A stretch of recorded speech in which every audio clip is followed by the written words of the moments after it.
രാഹുൽ മാങ്കൂട്ടത്തിൽ MLA-ക്കെതിരായ BJP-യുടെ ഭീഷണിയിൽ പ്രതിഷേധിച്ച് പാലക്കാട് യൂത്ത് കോൺഗ്രസ് പ്രവർത്തകർ BJP ജില്ലാ കമ്മിറ്റി ഓഫീസിലേക്ക് നടത്തിയ മാർച്ചിൽ സംഘർഷമുണ്ടായിരിക്കുന്നപ്പോൾ അവിടെ ഞങ്ങൾ പറഞ്ഞല്ലോ, തുടക്കത്തിൽ ഞങ്ങൾ പറഞ്ഞു, ഞങ്ങൾ ഈ സീനിനകത്ത് പോലീസിനെ കൊണ്ടുവരാൻ ആഗ്രഹിച്ചവരല്ല. ഞങ്ങൾ പോലീസിനെതിരായിട്ട് തുടങ്ങിയ സമരമല്ല. പക്ഷേ ഞങ്ങളുടെ സഹപ്രവർത്തകർ, നിങ്ങളൊന്ന് ആലോചിച്ച് നോക്കൂ, റോഡ് സൈഡിൽ നിന്ന 2 MLA സ്റ്റാഫുകളെ അടിക്കുക. അവർ സമരത്തിൽ പങ്കാളികളായി ഒന്നുമില്ല, അവരെ അടിക്കുക. എന്നിട്ട് അവർ പറയുന്നു സ്റ്റാഫാണ്, ഞങ്ങൾ സമരത്തിൻ്റെ ഭാഗമായിട്ട് നിൽക്കുകയല്ല. എന്നിട്ട് പറയാം സ്റ്റാഫാണ് ഓഫീസിൽ ഇരിക്കണമെന്ന്. ഇവരാണോ ഇവിടുത്തെ നികുതി മുഴുവൻ പിടിച്ചുകൊണ്ട് പോകുന്നത്? പോലീസാണോ? ഇവർക്കാണോ നമ്മൾ നികുതി കൊടുക്കുന്നത്? ഇവർ തീരുമാനിക്കാൻ? ഇവർ ചുങ്കം പിരിക്കുന്ന നാടുവാഴികളാണോ? എൻ്റെ സ്റ്റാഫ് എവിടെ നിൽക്കണമെന്ന് അവരാണോ തീരുമാനിക്കുന്നത്? പോലീസ് ഓഫീസർമാർക്കെതിരെ ഞങ്ങൾ പറഞ്ഞല്ലോ, ഞങ്ങൾ ഈ സമരം പോലീസുകാർക്കെതിരെ തുടങ്ങിയതല്ല. ഞങ്ങൾക്ക് ഈ സമരത്തിനകത്ത് കൃത്യമായ പ്രത്യയശാസ്ത്ര ക്ലാരിറ്റി ഉണ്ട്. ആ ക്ലാരിറ്റിയോട് കൂടിയാണ് ഞങ്ങൾ സമരം ചെയ്യുന്നത്. ഇനി അത് പോലീസ് ഇടയ്ക്ക് കയറി വന്നു കഴിഞ്ഞാൽ ഞങ്ങൾ പോലീസിനെ ഫേസ് ചെയ്യും. ഇവിടെ കൊണ്ടുവന്ന് ഇരുത്തിയിട്ടുണ്ടല്ലോ, തല്ലിപ്പൊളിക്കുമെന്ന് പറഞ്ഞാൽ ഡിമാൻഡ് ഒന്ന്, BJP പ്രവർത്തകർ നടത്തിയ കൊലവിളി പ്രവർത്തനങ്ങൾ, ഇതൊന്നും ഇവർ കണ്ടില്ല എന്നടിക്കുന്നു. ഇപ്പുറത്തെ വശത്ത് യൂത്ത് കോൺഗ്രസിന്റെ പ്രവർത്തകരെ അകാരണമായി മർദ്ദിക്കുന്നു.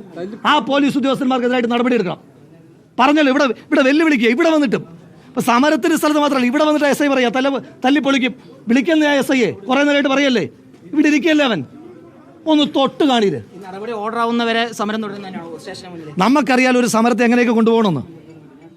ഇനി BJP-യുടെ ഓഫീസിലോട്ട് സമരം നടത്തി എത്ര ദിവസം ഇവർ പ്രതിരോധിക്കുന്നത് കാണാം. ഇനിയുണ്ട് മാർച്ച്, നമുക്ക് നോക്കാം ഇവരെന്താ ചെയ്യുന്നതെന്ന്. അണ്ട് ഇപ്പം BJP-യുടെ പ്രകടനം അവിടെ നടക്കുക, അതിനൊന്നും പ്രശ്നമില്ല. കൊലവിളി, മുദ്രാവാക്യം, കബറുടെ എല്ലാം ഉണ്ട്, പ്രശ്നമില്ല. പാലക്കാട് മൂന്നാമത് നടത്തിയിട്ടുള്ള ഈ പ്രതിഷേധ മാർച്ചിനിടയിലാണ് ഇപ്പോൾ രാഹുലിനെതിരെ വീണ്ടും ഒരു കൊലവിളി പ്രസംഗം. എൻ്റെ പൊന്നു സഹോദരൻ, അതാ പറഞ്ഞത്, കബർ ഒരുക്കുകയല്ല, കബറടത്തി കൊണ്ട് കിടത്തുന്നേ. ആ നിമിഷം വരെ തുടരും.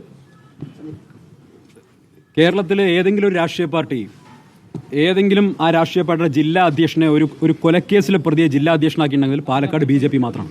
302 കേസിൽ, അത് രാഷ്ട്രീയ കൊലപാതകമല്ല, ഒരു ഗുണ്ടാ നേതാവ് കൊല്ലപ്പെട്ട കൊലക്കേസിൽ പ്രതിയായിട്ടുള്ള ഒരാളാണ് BJP-യുടെ ജില്ലാ പ്രസിഡന്റ്. നിലവിൽ വിചാരണ നേരിട്ടുകൊണ്ടിരിക്കുന്നയാളാണ്. ഒരു കൊലയാളിയായിട്ടുള്ള ജില്ലാ പ്രസിഡന്റിനെ വെച്ചുകൊണ്ട് കൊലവിളി പ്രസംഗം നടത്തുമ്പോൾ സ്വാഭാവികമായിട്ട് അതിന് ഗ്രാവിറ്റി കൂടണമല്ലോ. 302 കേസിൽ വിചാരണ നേരിടുന്ന ഒരാൾ വീണ്ടും കൊലവിളി പ്രസംഗം നടത്തുമ്പോൾ ഈ പോലീസ് പാലക്കാട് സംഘർഷത്തിന്റെ പ്രതികരണങ്ങളാണ് കണ്ടത്.